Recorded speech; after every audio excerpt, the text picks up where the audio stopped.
बच्चों,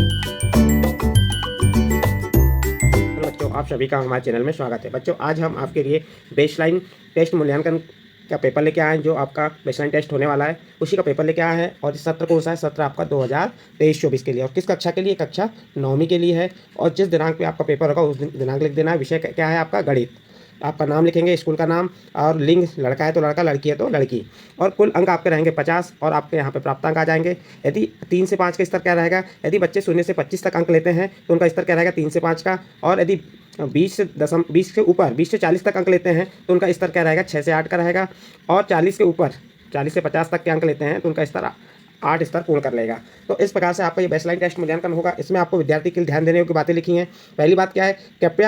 कृपया प्रश्नों के साथ में दिए गए सभी निर्देशों को ध्यान से पढ़ें।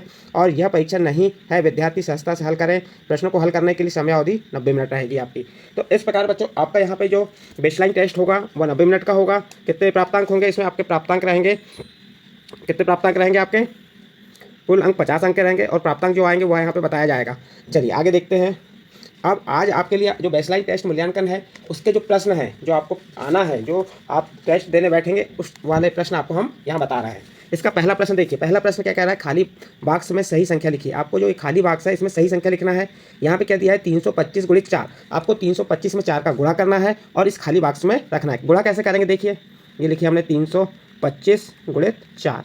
अब 325 का 4 में गुणा कैसे करेंगे? गुणा किधर से करते हैं? इकाई से करते हैं। तो 4 का गुणा 5 की 4 पंचे 20 की शून्य हासिल की, 2 4 दूनी 8 और 2 10 की शून्य हासिल का, 1 4 तिया 12 और 1 13। कितना आ गया? ये 1300 आ गया। तो आप यहाँ पर डिब्बे में क्या लिख देंगे? 1300। इसका नेक्स्ट है प्रश्न नंबर 2। प्रश्न नंबर 2 क्या कह रहा है? दिए गए प्रश्न को हल करके बॉक्स में उत्तर लिखिए। आपको ये जो प्रश्न दिया है इसको हल करना है और इसका उत्तर ये बॉक्स में लिखना है। तो क्या दिया है इसमें? 653 भागित 7। 653 में किसका भाग देना है? 7 का भाग देना है। और जो भागफल और शेषफल आएगा वह आपको यहाँ डिब्बे में लिखना है। तो चलिए देखते हैं हम 653 में 7 का भाग देके 653 भागित 7। अब 7 का भाग 6 में नहीं जाएगा तो एक संख्या ले लीजिए, क्या हो जाएगा? 65। अब 7 का पहाड़ा ऐसा पढ़िए कि 65 से ना बढ़े। 7 का पहाड़ा तो 7 7 63 कितने बार जाएगा? 9 बार। 7 का पहाड़ा हम 9 बार पढ़ेंगे कितना आएगा? 63। तो 65 के नीचे हम 63 लिख दिए। और 65 में से आप क्या करेंगे? 63 को हटाएंगे। तो 5 में से 3 घटाए 2 और 6 में 6 घटाए 0। अब बचा क्या हमारा? 3। तो यहाँ 3 लिख दीजिए। कितना हो गया? 23।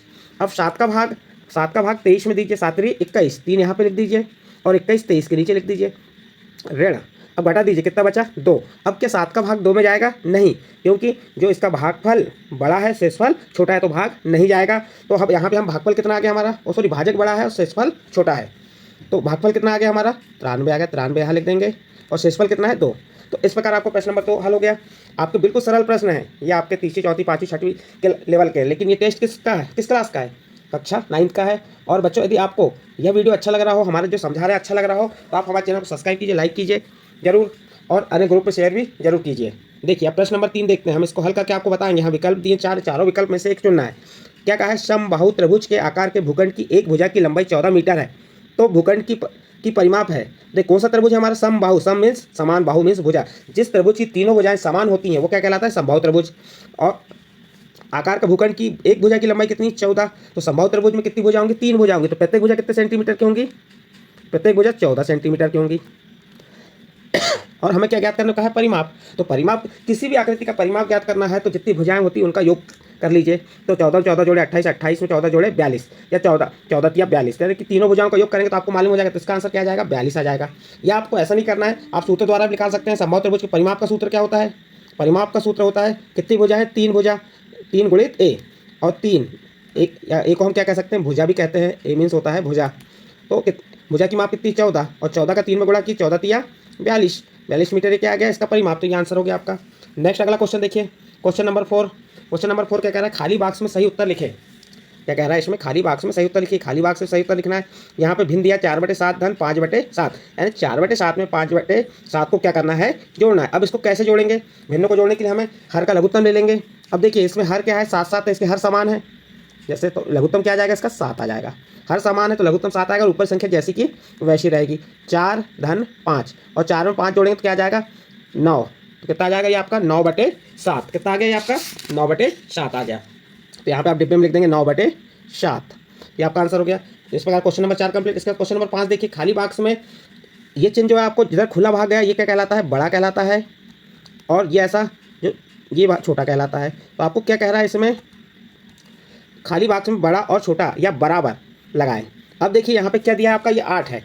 अब 8 है, ये डिब्बा खाली है, और ये 12। अब 8 बड़ा है कि 12, तो 12 बड़ा है, तो जिस साइड बड़ा भाग है उधर क्या करेंगे, खुला हुआ भाग जाएगा, ऐसा ओपन भाग, और जो छोटी संख्या उसमें तीनों भाग आएगा। तो यहाँ पे 8 छोटा है 12 से। फिर सेकंड नंबर देखिए, ऋण 2 खालिस्तान, ऋण 1 गुणित 2, ऋण 1 का 2 में गुणा करेंगे तो क्या हो जाएगा, ये ऋण 2 हो जाएगा। अब यहाँ पे भी ऋण 2 है और यहाँ पे भी ऋण 2, ये कैसा है, बराबर, तो यहाँ काय का चिन्ह आएगा, बराबर का चिन्ह आ जाएगा। फिर 15 ऋण 17, अब 15 बड़ा है या ऋण 17, तो 15 बड़ा है, तो ये 15 बड़े का चिन्ह लगा दिए। हमने आपको बताया जिधर खुला भाग जाएगा वो संख्या बड़ी होती है, और जिधर तीर भाग जाता है वह संख्या छोटी होती है। अब इसमें देखिए 52 और 13 गुणित 5, 13 का 5 गुणा की 65, 13 5 65, तो 52 बड़ा है कि 65 बड़ा है, तो 65 बड़ा है, तो इस टाइप से आपको बड़ा का चिन्ह लगा देंगे। 52 छोटा है किससे, 13 गुणित 5 से। प्रश्न नंबर 5 कंप्लीट। इसके बाद प्रश्न नंबर 6 देखिए, दी गई आकृति के छायांकित भाग को भिन्न के रूप में लिखिए। अभी छायांकित भाग है, देखिए यहाँ पे छायांकित भाग कितने हैं, यहाँ से एक और लाइन है, 2 भाग है, टोटल भाग कितने हैं हमारे यहाँ पे, गिन लेते हैं, 1 2 3 4 5 6 7 8 भाग है। तो हमें क्या करना है, इस छायांकित भाग को भिन्न के रूप में लिखना है। तो छायांकित भाग कितने हैं, 2, और कुल भाग कितने हैं, 8, तो क्या हो जाएगा 2/8 हो गया, इसका आंसर सही हो गया। इसका नेक्स्ट अगला प्रश्न देखते हैं, प्रश्न नंबर 7। अलका ने दुकान से 154 रुपये का सामान खरीदा। एक अलका नाम की महिला है, उसने दुकान से 154 रुपये का सामान खरीदा और दुकानदार को 500 रुपये का नोट दिया। दुकानदार अलका को कितने रुपये लौटाएगा। देखिए 154 रुपये का सामान खरीदा और कितने रुपये दिए, 500 रुपये। तो हमको क्या करना पड़ेगा, ये 500 रुपये में से 154 को घटा दीजिए, तो हमें मालूम हो जाएगा कि दुकानदार अलका को कितने रुपये लौटाएगा। तो सबसे पहले हम लिख देते हैं यहाँ पे 500 लिख दीजिए। अब 500 में से कितना घटाएंगे, 154, ये ऋण का चिन्ह, क्या शून्य में 4 घटेगा, नहीं घटेगा, तो उसके साइड के दाही से मांगेगा, दाही के पास भी शून्य है तो वो सेकड़े से मांगेगा। तो इसने इसको यहाँ पे कितना उधार दिया, 10, तो यहाँ कितना हो गया, 10 हो गया, और इसने इसको दिया तो यहाँ 10 हुआ, यहाँ 9 बचा। तो अब 10 में से 4 घटाए कितना बचा, 10 में से 4 घटाए 6 बचा। यहाँ कितना बचा, 9, 9 में से 5 घटाए 4। अब यहाँ क्या बचा था आपका, 4 बचा था, 4 में से 1 घटाए 3, कितना आ गया 346। तो आप क्या लिख देंगे यहाँ पे हल में, दुकानदार अलका को कितने रुपये लौटाएगा, 346 रुपये। इस प्रकार से आंसर लिख देंगे। इसके बाद नेक्स्ट है अगला प्रश्न, श्रवण ने मोहित से 2100 रुपये उधार लिए। श्रवण ने मोहित को 150 रुपये प्रति माह करके वापस लौटाए, तो कितने माह में कर्ज चुकता हो जाएगा। तो इस प्रकार का सवाल है, तो आप कुछ नहीं, जो कुल उधार लिए थे कितने लिए थे, 2100 रुपये, और प्रति माह एक माह में कितने वापस कर रहे हैं, 150। तो आप क्या कीजिए, 150 का 2100 में भाग दे दीजिए, ये 2100 भागित 150, तो आपको मालूम हो जाएगा कि प्रत्येक माह कितने, प्रति माह कितने वापस किए। तो ये शून्य से शून्य क्रॉस हुआ। अब 15 एकम 15, 21 में भाग दी 15 का, 15 एकम 15। अब 21 में से 15 घटाए, बच गया 6, उतारे शून्य, कितना हो गया 60। तो 15 चौके 60, कितना आ गया 14। तो आप यहाँ लिख सकते हैं 14 माह में कर्ज चुकता हो जाएगा, कर्ज चुकता हो जाएगा। इस प्रकार से आप इसको हल कर सकते हैं और लिख सकते हैं। ये आपका आंसर हो गया। नेक्स्ट अगला प्रश्न देखिए, नेक्स्ट प्रश्न क्या कह रहा है आपका, प्रश्न नंबर 9। 2 दर्जन कॉपी का मूल्य 600 रुपये है, तो एक कॉपी का मूल्य क्या होगा। आपको मालूम होना चाहिए कि एक दर्जन में कितनी कॉपियाँ होती हैं। एक दर्जन में देखिए, एक दर्जन में कितनी कॉपी हो गई, एक दर्जन में 12, तो 2 दर्जन में कितनी कॉपी हो जाएंगी, 2 दर्जन में 12 गुणित 2 बराबर कितना आ जाएगा 24। एंड 24 कॉपियों का मूल्य 600 रुपये है। 24 कॉपियों का मूल्य कितना है, 24 कॉपियों का मूल्य, 24 कॉपियों का मूल्य कितना है, 600 है। तो कितनी कॉपियों का, एक कॉपी का मूल्य, एक कॉपी का मूल्य क्या हो जाएगा, एक कॉपी का मूल्य कितना हो जाएगा 600 भागित 24, 600 भागित 24। अब 600 में 24 का भाग देंगे तो 12 दूनी 24, 12 पंचे 60, 12 शून्य शून्य, 2 एकम 2, 2 दूनी 4, 2 पंचे 10, कितना आ गया 25। तो कितना आ जाएगा इसका आंसर, एक कॉपी का मूल्य कितना हो जाएगा 25 रुपये। यहाँ लिख देंगे, आता है एक कॉपी का मूल्य कितना है 25 रुपये। इसके बाद नेक्स्ट क्वेश्चन देखिए, क्वेश्चन नंबर 10 क्या कह रहा है, खाली बॉक्स में सही उत्तर, जी खाली बॉक्स में आपको सही उत्तर लिखना है। तो 7 धन 15 ऋण 13 धन 6 ऋण 18। तो क्या करो, सबसे पहले आप धन वाली संख्या लिख लीजिए, 7 धन 15 धन 6, फिर ऋण वाली ऋण 13, फिर ऋण 18। अब 7 में 15 जोड़े, ये 7 में 15 जोड़े कितना हो गया, 15 7 22, और 22 में 6 जोड़े कितना हो गया 28, यहाँ पे 28 आ गया। फिर ऋण 13 और ऋण 18 समान चिन्ह जुड़ जाएंगे, तो 8 और 3 9 10 11 की एक हासिल, समान चिन्ह तो ऋण का चिन्ह तो आएगा ही आपका। फिर क्या करेंगे आप, 8 में 3 जोड़े कितना हो गया 11 के, एक हासिल का एक और एक 2 और हासिल का एक 3, और 28 में से 31 हटाएंगे तो कितना आएगा ऋण 3। अब ऋण क्यों आया, क्योंकि बड़ी संख्या के साथ ऋण का चिन्ह है, तो ऋण चिन्ह आएगा, हम 31 में से 28 हटाएंगे 3 आएगा, और बड़ी संख्या के साथ ऋण का चिन्ह है इसलिए ऋण, बड़ी संख्या के साथ जो चिन्ह रहता है वही चिन्ह आंसर में आता है। तो ये आपका ऋण 3, यहाँ पे क्या लिख देंगे ऋण 3। नेक्स्ट क्वेश्चन 11 नंबर, एक न्यूनकोण की माप होती है, तो न्यूनकोण की माप क्या होती है, शून्य से अधिक किंतु 90 से कम वाला क्या कहलाता है, न्यूनकोण कहलाता है। जिस कोण की माप शून्य से अधिक होती है किंतु 90 से कम होती है न्यूनकोण कहलाता है। 90 अंश कोण समकोण, और 90 से अधिक और 180 से कम ये क्या कहलाता है, अधिक कोण। ठीक है, नेक्स्ट क्वेश्चन देखते हैं, क्वेश्चन नंबर 12। क्वेश्चन नंबर 12 क्या कह रहा है, एक विद्यालय में किसी दिन 346 विद्यार्थी उपस्थित थे। यदि उस दिन शिक्षकों द्वारा प्रत्येक विद्यार्थी को 5 लड्डू दिए गए तो बताइए कि शिक्षकों ने कुल कितने लड्डू बांटे। तो देखिए, एक दिन में कितने विद्यार्थी उपस्थित थे, 346 विद्यार्थी उपस्थित थे, और प्रत्येक विद्यार्थी को 5 लड्डू दिए। एक विद्यार्थी कितने लड्डू दिए, 5। तो आप क्या करेंगे, गुणा कर दीजिए, तो आपको मालूम हो जाएगा कि कुल कितने लड्डू बटे। अब गुणा करते हैं, 5 छक्का 30 की शून्य हासिल की 3, 5 के 20 और 3 23 की 3 हासिल की 2, 5 दिया 15 और 2 17, कितने लड्डू दिए, कुल कितने लड्डू आ जाएंगे 1730। तो आप लिख देंगे 1730 लड्डू दिए। नेक्स्ट क्वेश्चन कितना है, नेक्स्ट क्वेश्चन क्या है, दी गई आकृति में 3/4 भाग को छायांकित कीजिए। अब देखिए इस आकृति में कुल कितने भाग है, 8। अब उसे 3/4 में करना है कन्वर्ट, तो आपको क्या करना पड़ेगा, यहाँ पे कितने भाग छायांकित करेंगे, आपको ये बताना है कितने भाग छायांकित होंगे, 8 भाग, तो यहाँ पे 3 भाग छायांकित हो जाएंगे, 4 भाग बचाना है आपको, 1 2 3 4, ये आप इतने भागों को छायांकित कर देंगे,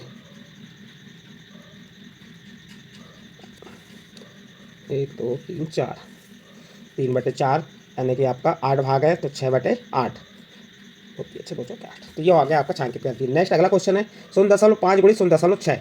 0.5 का गुणा किस में करेंगे, 0.6 में। अब कुछ नहीं, आप दशमलव में, आपको दशमलव छोड़ दीजिए, अभी आप किसका गुणा कर रहे हैं, 5 का 6 में, 6 का पहाड़ा 5 बार पढ़िए, 6 पंचे 30 आ गया। अब कितनी संख्या बाद दशमलव, इधर 1 और इधर 1, 1 और 1 2 संख्या बाद, तो यहाँ 2 संख्या बाद दशमलव लगा देंगे। जैसे यहाँ पे 30 0 और 3 के बाद किसके बाद लगा देंगे, ये 0 और 3 के बाद क्या लगा देंगे, दशमलव। तो यहाँ पे क्या आ गया 0.30, या इसे हम क्या पढ़ेंगे 0.3, तो इसका सही आंसर क्या हो जाएगा 0.3। नेक्स्ट अगला क्वेश्चन देखते हैं, क्वेश्चन नंबर 15। क्वेश्चन नंबर 15 क्या कह रहा है, खाली बॉक्स में सही उत्तर लिखिए। अब यहाँ पे खाली बॉक्स में सही उत्तर लिखना, तो कुछ नहीं करना है आपको, इसका सही उत्तर हो जाएगा 5 एकम 5, 5 के 20 यानी 1/4, ये आंसर आ गया इसका। फिर क्वेश्चन नंबर 16 देखिए, क्वेश्चन नंबर 16 में क्या कह रहा है, अंकों 5 1 3 2 से बनने वाली 4 अंकों की सबसे बड़ी संख्या। तो सबसे बड़ी संख्या में कैसे, सबसे बड़ी संख्या का सबसे बड़ा अंक पहले लिख लीजिए, फिर उससे छोटा अंक क्या है 3, उससे छोटा अंक क्या है 2, उससे छोटा अंक क्या है 1। 5321। आप देखिए यहाँ पे ए नंबर है क्या, नहीं है, बी नंबर भी नहीं, सी नंबर भी, इसका सही आंसर आ जाएगा डी नंबर 5321। तो इसका आंसर क्या हो गया, डी नंबर। ये क्या होगी, 4 अंकों की सबसे बड़ी संख्या, 4 अंकों की सबसे छोटी संख्या क्या था, तो 1 2 3 5 ये हो जाती। तो आपको यहाँ बड़ी संख्या पूछा है।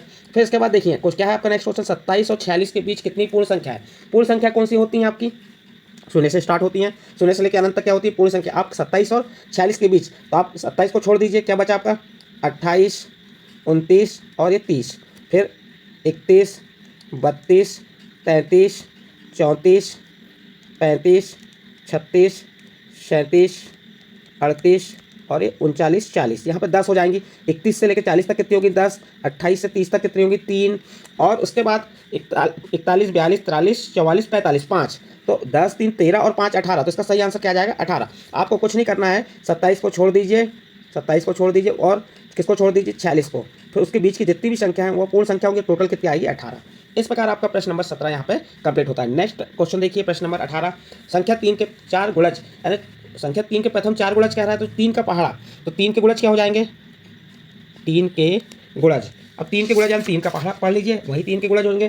प्रथम कितने कह रहा है, प्रथम 4 गुणज क्या हो गए, पहला 3 एकम 3, 3 दूनी 6, पितर का 9 और 3 चौके 12, ये 3 के प्रथम 4 गुणज हो गए, 3 के पहाड़े। आप इसी प्रकार 4 के गुणज, यदि आपको प्रथम 5 गुणज क्या था तो और आगे पढ़ा पड़ते हैं।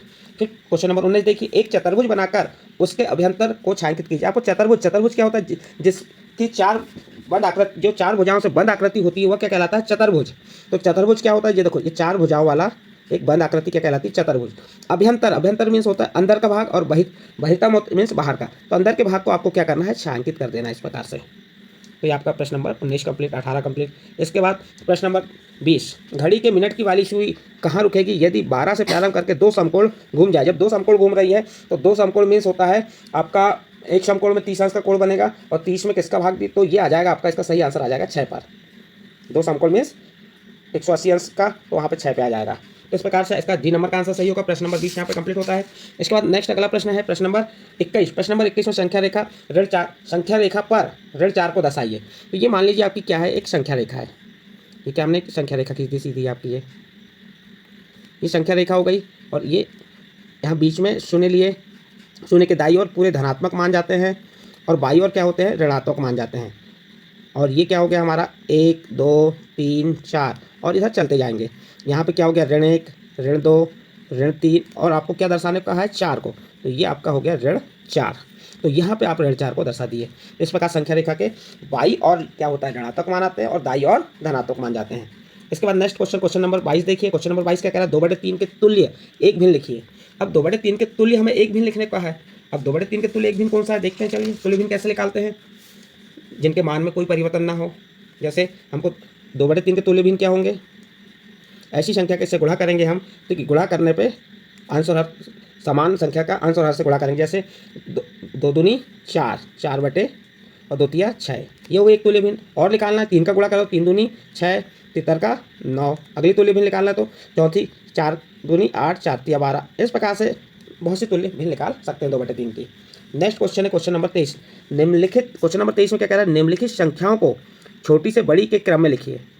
तो सबसे छोटी संख्या जो है उसको पहले लिखेंगे। अब यहाँ पे देखिए सबसे छोटी संख्या क्या है, ऋण 7, फिर ऋण 5, 0, 3, 6, 9, इस क्रम में लिखना है हमको। चलिए लिख देते हैं हम। सबसे छोटी संख्या क्या हो गई, ऋण 7, फिर ऋण 5, फिर क्या हो गई 0, फिर 3, 6 और 9। तो ये छोटी से बड़ी के क्रम में हमने आपको लिख के बता दी। नेक्स्ट क्वेश्चन है आपका क्वेश्चन नंबर 24। क्वेश्चन नंबर 24 क्या कह रहा है, संख्या x, ये आपकी संख्या क्या हो गई x को 4 से गुणा करें। किससे गुणा करते हैं, 4 से गुणा कर दिए, ये गुणा का चिन्ह हो गया। गुणा करके संख्या 5 घटा देंगे। संख्या क्या घटाएंगे, 5, घटाने वाला बीजी बन जाए। तो क्या हो जाएगा, ये 4x ऋण 5 और ये 4 और x के बीच में काय का चिन्ह छुपा हुआ है, गुणा का चिन्ह। यदि दो संख्याओं के बीच कोई चिन्ह नहीं है तो वहाँ गुणा का चिन्ह होता है। यहाँ पर काय का चिन्ह है, गुणा का चिन्ह, जैसे बिंदी के रूप में दर्शा सकते हैं। आपका प्रश्न नंबर 24 कंप्लीट। नेक्स्ट अगला प्रश्न आता है प्रश्न नंबर 25। प्रश्न नंबर 25 में क्या कहा है, क्या कहा है देखिए पढ़िए। 3/5 और 5/4 का गुणनफल ज्ञात कीजिए। 3/5 और 5/4 का गुणनफल ज्ञात करना है। कैसे गुणनफल करते हैं, गुणनफल मीन्स होता है गुणा, यानी 3/5 गुणित 5/4। देखिए यहाँ पे 5 का भाग 5 कम 5, 5 में 3 तो एक बार चले गया। इसके बाद जब आपका 1 आ गया, क्या बचा 3/4, इसका गुणनफल क्या बचेगा 3/4। इसी प्रकार यहाँ पे आपका प्रश्न नंबर 135 को 2:3 के अनुपात में बांटिए। तो यहाँ पे कुल संख्या कितनी है आपकी, 135 है। देखिए कुल संख्या कितनी है, कुल संख्या कुल 135 है और किसने 2:3 में। तो आप इसको मान लीजिए 2x धन 3x बराबर इनका योग कितना हो गया 5x। ये निकाल लिया हमने 5x और 5x का भाग, इसका भाग 5x का भाग किसमें दिए 135 में दिए, तो कितना आएगा, x का मान 27 आ जाएगा और 27 का फिर 2x से गुणा करेंगे तो कितना हो जाएगा 54। 27 दूनी 54 अनुपात 3x से गुणा किए तो 27 दिया 81। तो 135 को 2:3 के अनुपात में बांटेंगे तो उसका अनुपात क्या होगा 54:81। नेक्स्ट क्वेश्चन है क्वेश्चन नंबर 27। क्या कह रहा है, संख्या 3.6 को 6 से भाग दीजिए। या आप 3.6 में किसका भाग देना है, 6 का भाग देना है। तो अभी आप दशमलव नहीं है समझो, यानी 36 में 6 का भाग देंगे। 6 कम 6, 6 छिंग 36, कितने बार गया 6 बार। अब हम दशमलव यहाँ पे लेके चलेंगे, कितनी संख्या बाद दशमलव है, एक संख्या बाद दशमलव, तो यहाँ पे क्या लग जाएगा दशमलव, और इस दशमलव को प्रदर्शित करने के लिए हम शून्य लगाते हैं। तो क्या आ जाएगा 0.6। 3.6 को 6 से भाग देंगे तो क्या आएगा 0.6। इस प्रकार आपको प्रश्न नंबर 27 यहाँ कंप्लीट होता है। नेक्स्ट अगला क्वेश्चन देखते हैं प्रश्न नंबर 28।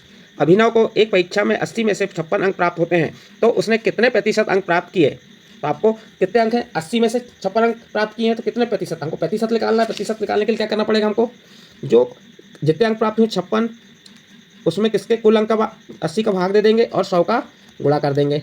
चलो गुणा किए तो 100 का 56 में गुणा किए तो 5600 आया, में 80 का भाग देंगे, 0 से 0 कैंसिल हुआ, 8 एकम 8, 8 छिंग 8 नाम 54, कितने बार गया, 8 7 56, 7 बार गया, बचा 0, 8 0 0, कितना आ गया 70। तो यहाँ पे कितना आ जाएगा आपका 70। तो आपको प्रतिशत कितना आएगा 70%। इसके बाद नेक्स्ट क्वेश्चन है क्वेश्चन नंबर 29। क्या कह रहा है? संख्या 2785 में 8 और 7 का स्थानीय मान लिखिए। तो अब देखिए, सबसे पहले हम किसका स्थानीय मान निकालेंगे? 8 का। 8 का स्थानीय मान क्या होगा? देखिए 8 किसके स्थान पे? दाही के स्थान पे है। दाही का 10, तो 10 गुणित 8 बराबर कितना हो गया? 80। किसका स्थानीय मान हो गया ये? 8 का। 2785 में 8 का स्थानीय मान क्या हो गया? 80। फिर किसका कह रहा है? 7 का। तो 7 का स्थानीय मान, 7 किसके स्थान पे है यहाँ पे? देखिए 7 सैकड़ा के स्थान पे है। सैकड़ा मीन्स 100 गुणित 7, और 7 का 100 में गुणा की तो 700। ये तो हमने आप करके बताया। आप ऐसा भी देख सकते हैं कि 8 के बाद कितनी संख्या है? एक संख्या है, तो एक शून्य लगा दीजिए, 80 हो गया। 7 के बाद कितनी संख्या है? 2 संख्या है, तो 2 शून्य लगा दीजिए, तो 700। 7 का स्थानीय मान 700, 8 का स्थानीय मान 80। नेक्स्ट और अंतिम प्रश्न है, इस बेसलाइन टेस्ट का अंतिम प्रश्न है। आयत की लंबाई चौड़ाई क्रमशः 18 सेंटीमीटर 12 सेंटीमीटर है, तो परिमाप ज्ञात कीजिए। किसका परिमाप ज्ञात करना? आयत का। तो आपको परिमाप ज्ञात के लिए बताएं कि आयताकार आकृति ये हो गई, इसकी चारों भुजाएं या 4 भुजाएं हुई। एक 18 है तो उसके सामने एक भुजा भी 18 होगी। ये 12 है तो ये भी 12 होगी, क्योंकि आयत की परिभाषा क्या होती है? जिसकी आमने सामने की भुजाएं बराबर होती है वो आयत कहलाता है। अब चारों भुजाओं को जोड़ दीजिए, आपको आयत का परिमाप मालूम हो जाएगा। यदि आप ऐसा ज्ञात नहीं करना तो इसे कैसे हल करेंगे? हम सूत्र से कर सकते हैं। आयत का परिमाप का सूत्र क्या होता है? 2 गुणित कोष्टक में लंबाई धन चौड़ाई। 2 गुणित लंबाई कितनी है? 18, चौड़ाई कितनी है? 12। तो 2 गुणित 18 में 12 जोड़े तो 30, और 30 का 2 में गुणा किए तो 30 दूनी 60 सेंटीमीटर। ये क्या हो गई? आपकी आयत का परिमाप हो गया 60 सेंटीमीटर। तो ये आंसर आ गया। इस प्रकार बच्चों आपके यहाँ 30 प्रश्न कंप्लीट हुए। इसके बाद क्या दिया है यहाँ पे? आपके हस्ताक्षर, नाम और पालक। अब यहाँ पे हस्ताक्षर किसके होंगे? नाम और शिक्षक के हस्ताक्षर, उसका नाम, और एक कक्षा शिक्षक, ये विषय शिक्षक, कक्षा शिक्षक। तो इस प्रकार से आपका यहाँ पे क्या हो गया? ये बेसलाइन टेस्ट जो है मूल्यांकन कंप्लीट होता है। और ये बेसलाइन टेस्ट मूल्यांकन आपके एडमिशन के पहले होना है। यदि आपने अच्छे से दे देंगे तो आपको उस स्कूल में एडमिशन हो जाएगा। बच्चों, आपको ये बेसलाइन टेस्ट विषय गणित का यदि समझ आया हो तो आप हमारे चैनल को सब्सक्राइब कीजिए, लाइक कीजिए और अन्य ग्रुप में शेयर जरूर कीजिए। इसी प्रकार आपके लिए विषय अंग्रेजी और हिंदी का भी बेसलाइन टेस्ट हम आने वाले वीडियो में आपको बताएंगे।